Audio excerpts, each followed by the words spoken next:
A home for the homeless. We were able to move in here and have a roof over our head. And a dream many years in the making. There were many nights where halfway through this project, I'd wake up in the middle of the night thinking, what have I done? Tour the River of Refuge on today's 700 Club Interactive. Well, welcome to 700 Club Interactive. In Kansas City, Missouri, a former hospital is now home to families who used to live in pay-by-the-week motels. It's the result of a vision from a pastor who wanted to show love to his community in a very tangible way. Charlene Aaron brings us this story on the River of Refuge.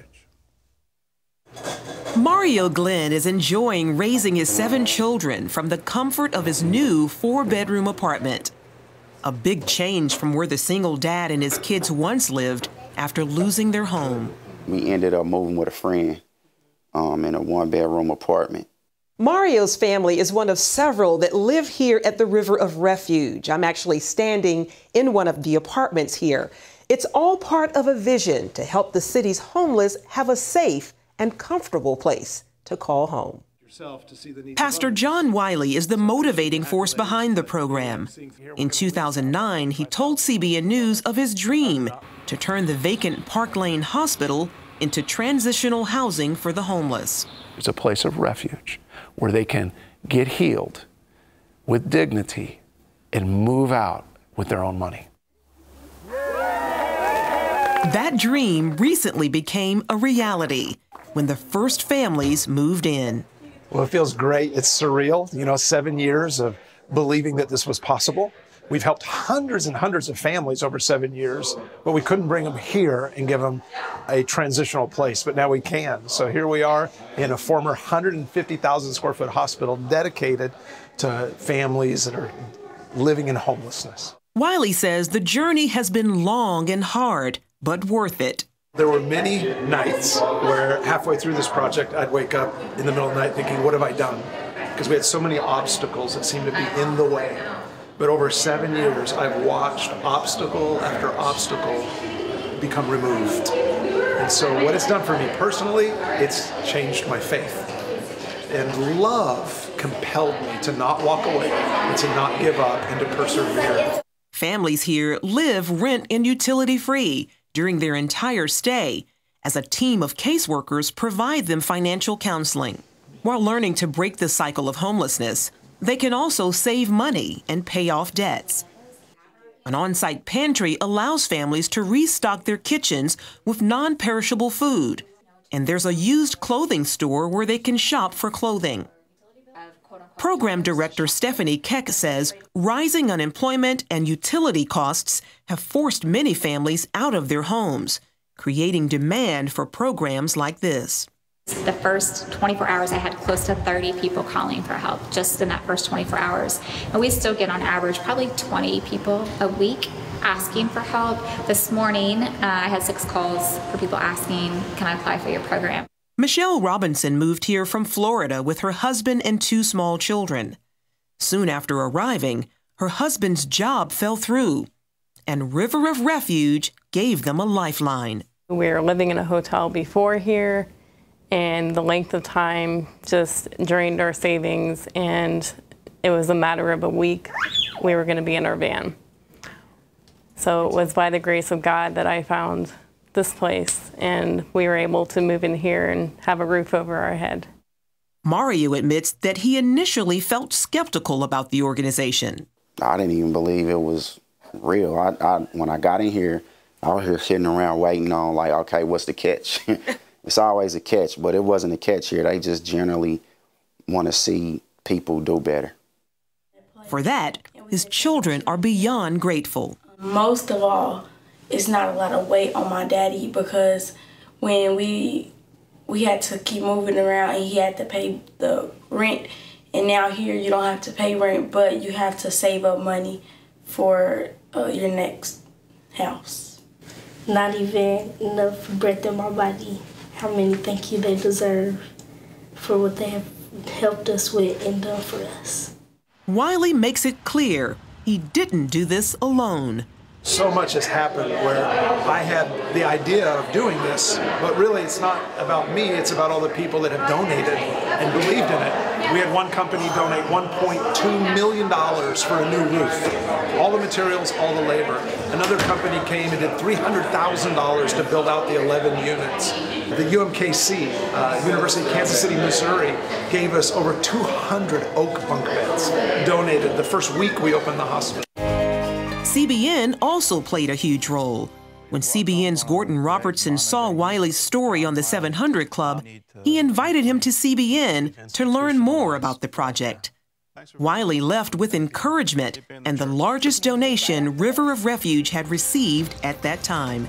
That gift that CBN gave grew and grew and grew, and it's grown to be worth millions now of other contributions. And I think about the families that are living here now, the hundreds of children, and the families that will come here for decades to come will all be touched because of the generosity of CBN and its donors.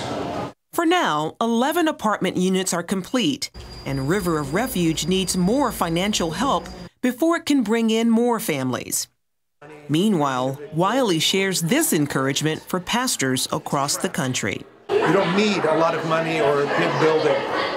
What you have is the most incredible gift. Love attracts a crowd. Love is the most compelling force. There are motel families in every city, in every municipality, and I challenge my friends who love Jesus. Go find a motel family and don't try to fix all their problems. Just become their friends. Ask them what they need. Open your living room. Open your checkbook. And love the people you see. Charlene Aaron, CBN News, Kansas City, Missouri. Well, since Charlene filed that report, Michelle Robinson and her family have completed the program, and now they're living in their own apartment. Well, joining us now via Skype is the man you just saw in that story, Pastor John Wiley. And John, welcome back to 700 Club Interactive. Well, thank you, Gordon. Thanks for having me. Thanks for the invitation to come and for sharing what's going on here with all your viewers. Well, it's good to see you again. This all started with a dream. You were driving by a place and you just got an idea. Tell us about it. Well, it actually started 3 years before I saw the hospital. It started back 3 years prior to seeing a school bus stop right in the neighborhood where I live, and I saw elementary age kids getting on and off a school bus at a motel. That was the defining moment, because I could tell, families are living in this motel. I needed to know what was going on. It led to the acquisition of the hospital many years later. Well, what was the first step then? Because I think a lot of people are watching saying, I could never get a hospital. I could never, have a huge building like that. So get us back to the beginning. I always like how God starts. He starts with very small seeds. So what was the first thing you did? The first thing, if you want to go back to the very beginning, was my own personal walk with the Lord. The moment in time where I was confronted personally with this realization that He, Jesus, is holding me personally accountable for the people I see. In other words, when I answer for the love and the life that He's given me, I'll answer for what I did or did not do with the people I personally see. So that awareness, when I saw that school bus, it wasn't like,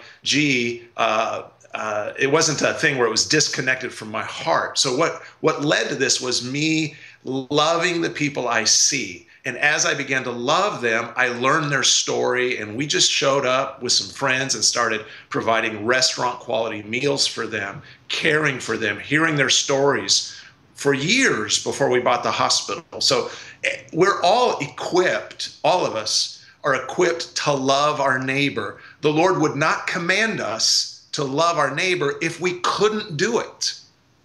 What do you say to people that sort of have the problem of, okay, I see the need, I move with compassion, and the thought, somebody ought to do something about that. How do you take that thought into, well, now I need to act? Well, first of all, yeah, that whole somebody oughta is a key alarm for me, that when I'm thinking that somebody's probably me. Because when I can say somebody oughta, that usually means I see a need, I can connect the dot between a resource and a need. And somebody oughta is where you kind of dust your hands off and push it away from you. So when I hear myself thinking that, I stop and I say, wait a minute, I am that somebody. And so what I do practically is when I see a need, I can't run after every need that I see, but here's what I do. I have this habit of asking the Lord, Lord, I see this need. And I hold it before him in prayer. And when I get that still small voice that says to me, this one, you own it, then I run toward it with all the resources that may happen to be in my pocket. If it's $5, I give $5. If I have 50,000, I give 50,000. So I check in with Jesus on everything I see. Not everything I see do I touch, but just the ones he tells me to move toward. Well, homelessness can be a hidden problem. I don't think of Kansas City as a place with rampant homelessness, but give us an idea. How big is this problem nationwide? Well, it's very big because in every municipality of all various sizes are these motels that were built in the 30s, 40s, 50s, 60s, 70s, and they're filled with families that fit this description. They go to work every day. They're all living in a one-room motel. Their children are enrolled in your local schools, and they're trapped, and they can't get out. They want out, but when they try to save the money to get out, a child gets sick or a car breaks down. There are families that fit this description in every city. And so folks can show up and love on those families. And the best way to love on them is get to know them and listen to their story. There's a lot of a brokenness that led to them getting there. It's easy to sit in judgment, like, well, gee, why would they live there? They ought to get out. But showing up and listening to their story and having compassion will cause us to be more generous. What are some of the ways that people can help you in what you're doing? Well, I would be most encouraged if they'd love the people right there where they are, where they live. But if they would like to help us, what we've taken on is huge. I have 5 more units that are fully furnished and ready to open. We've turned away several families this week. I need a little more funding, some partners that will help with one-time contribution to help us get enough money so I can hire a couple more caseworkers. They can always go to our website, riverofrefuge.com. But, you know, Gordon, I have to say that your donors were so generous to us in the beginning. When you gave us that gift, it has grown and grown and grown. So thank you so much for what you and CBN has done to help us. Well, John, thank you. And thank you especially for being Jesus to the people that you saw. When you saw those elementary school kids lining up to get on a bus, you said, I'm going to do something. I'm going to do something very tangible to help them. And so thank you for doing that.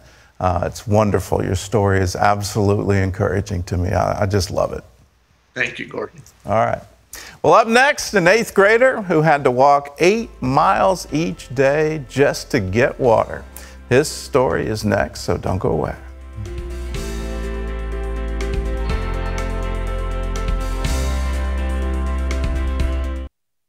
Watering the vegetable garden outside his school was no easy task for Chulu. He had to walk 8 miles round trip to get water, but not anymore, thanks to people like you.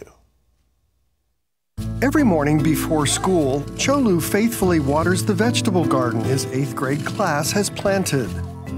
There's only one problem. In order to collect water for the garden, Cholu has to walk 2 miles round trip to the water source. He makes that trip 4 times a day, walking a total of 8 miles. Cholu has to collect water because a tank that held rainwater for the school was destroyed during a typhoon. So CBN came and dug a deep well for the school. Now Cholu and the other children have all the clean water they need to drink and to use for the vegetable garden. And more water is helping the plants grow faster. Cholu is excited because he knows that when the vegetables are grown, he and his classmates will be able to sell them to buy books and school supplies for everyone. I am grateful to CBN who gave us this well at school. Thank you very much. And thank you. If you're a member of the 700 Club, you're part of that. If you're not a member, we're a lot more than just a TV show. We want to help people. We want to help people right here in the United States, and we want to help them around the world, and you're a part of all of it when you join the 700 Club. How much is it? It's just $20 a month. That breaks out to 65 cents a day. That's just less than what it would cost to buy a cup of coffee or a soda. Just imagine what happens when thousands of people join together to say, yes, I want to be a part of a solution to the problems of the world. I want to help people. If that's you, call us now, 888-777-1999. Just say, yes, I want to join. You can also log on to 700clubinteractive.com. There's a place on the giving page where you can join and be a member. It's all possible when you say yes. So do it. Call us, 888-777-1999. And when you call and join, I've got something for you as our gift back to you. It's called Victory Through Life's Storms. It's my father's latest teaching about how God has seen him through lots of different storms, and it's not just surviving them, it's achieving victory in them. It's from faith to faith, from glory to glory. His walk, he's now 86 years old, and it's his wisdom over the years, how God has seen him through all the various struggles and trials and brought him through victorious. I want you to have it. It's yours when you join. 888-777-1999.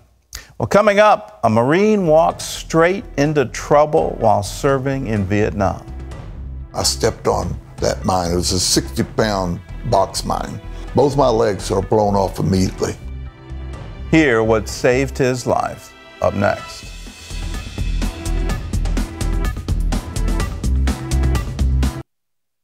Well, in the military, walking point means to assume the most exposed position in a combat formation. You are leading soldiers through hostile or unsecured territory. Unsurprisingly, it is one of the most dangerous jobs in the military. Well, on March 8, 1971, Tim Lee was walking point in Vietnam. And those steps would be the last he would ever take. March the 8th, 1971. And I told my men that day that I would walk point. My dad was a Southern Baptist pastor for almost 60 years. And as a 10-year-old boy, I heard my dad preach Sunday morning. And that morning, I was so much under conviction that when the invitation started, I left my seat. My mother came and knelt beside me. And that morning, I said yes to Jesus Christ. And Christ came into my life. I became very involved in athletics. I've played every sport there was to play at our school: baseball, basketball, football. I ran track and field. And I became so engrossed in those things in my life that God got pushed to the back burner. I graduated from high school, didn't know what I was going to do. I ended up going to a junior college there in Mount Vernon, Illinois, and I was working nights, and then I was going to school in the daytime, but it was just a total party time. It was just it wasn't even on weekends, just every night. And it was drinking and a lot of things in my life that was totally alienated everything what I had been taught. I ended up getting fired from my job. I ended up getting kicked out of school, nowhere to go, nothing to do. And then one day, I'm going by the post office in my hometown, just walking by the post office, and I see the sign. And I can see that sign right now. There's a young man in a sharp-looking uniform, and it says, "The Marines are looking for a few good men." I ended up graduating from a boot camp with a meritorious promotion from private to private first class. I was gung-ho. There was nothing stopping me now. I was on my way. I was going to make a career out of the United States Marine Corps. And then they sent me to Vietnam. Before I went, I had 3 weeks leave. And I went home to Southern Illinois to be with my mom and dad. And that morning in church, I thought that I made things right with God. I really thought that everything was settled. But then when I got on the airplane, those wheels weren't no more off the ground. I told God I couldn't do it. There is a Marine that has a major influence on me during that time of the name of Lee Gore. And he and I flew to Vietnam on the same plane. We were the best of friends. But here's the difference. He was living for God every day. I see him sit down there at the rack and read his Bible, see him openly witness, talk to other Marines about the Lord, and I knew this was the story that I was supposed to have, what God wanted in my life, but I wouldn't do it. March the 8th, 1971, I was leading my men on a mine sweep. But actually, I only had 30 days left in Vietnam. Our job was to locate landmines, and rounds had not yet been detonated, and clear the area of those devices. My friend, Lee Gore, came up and asked me if I wanted him to take Grosse Pointe. But for some reason, I told him no, I would finish out the day, and then on tomorrow, that he could do it. And then we picked up where we left off of, and 45 minutes later is when I stepped on that mine. It was a 60-pound box mine. It was big enough to destroy a Jeep. Both my legs are blown off immediately. There's a lot of confusion. There's a lot of commotion going on. I'm in extreme pain. I'm hurting. I mean, I come to, I was only out for just a few moments. When I came to, my head's laying in the lap of Corporal Lee Gore. He's got tears running down his face. He's praying for me. I wanted to live. I didn't want to die. And I kind of made a promise. It was a simple promise, kind of like these words. It wasn't flashy, it wasn't big words. It said, God, if you'll let me live, I'll do what you want me to do. They carried me to the hospital ship, and the second day I'm on that ship, 2 naval doctors give up hope. They send me back to America, to the Philadelphia Naval Hospital. I was in the hospital 8 long months, surgery after surgery after surgery after surgery. Finally, they're going to do what they call a hip disarticulation. I remember thinking, I was an athlete, I'm thinking I can get around in a wheelchair, but if I'm going to have to lay on my stomach or my back for the rest of my life, what's that going to be? What kind of life is that going to be? And I called my mom and dad. I'm crying. The 21-year-old Marine is crying.